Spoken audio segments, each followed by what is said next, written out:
Hey everyone, welcome back to iFlera. In this tutorial, I'll show you how to install RustRover on your Mac, whether you're using an Intel-based Mac or one powered by Apple Silicon. If you're a Rust developer, RustRover is a fantastic IDE created by JetBrains specifically for Rust.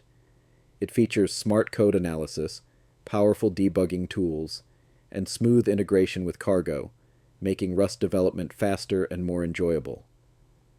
Let's get started. First, open your web browser. You can use Safari, Chrome, Firefox, or whichever you prefer. In the search bar, type Download RustRover and hit Enter.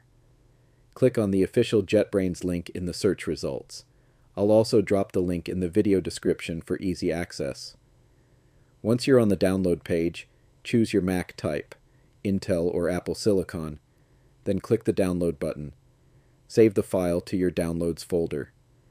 The download time may vary depending on your internet speed. When it's done, open your Downloads folder and double-click the RustRover installer file. A new window will appear. Drag and drop the RustRover icon into the Applications folder.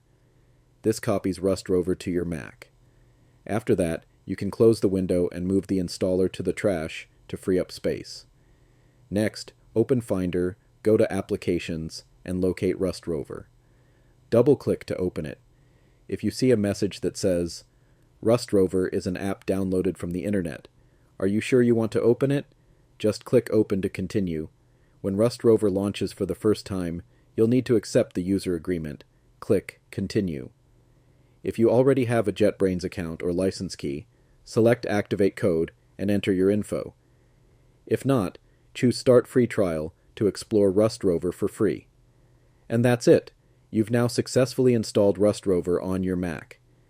You're ready to dive into Rust development with one of the best tools available.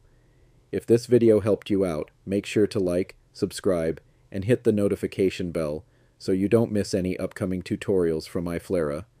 Thanks for watching, and I'll see you in the next one.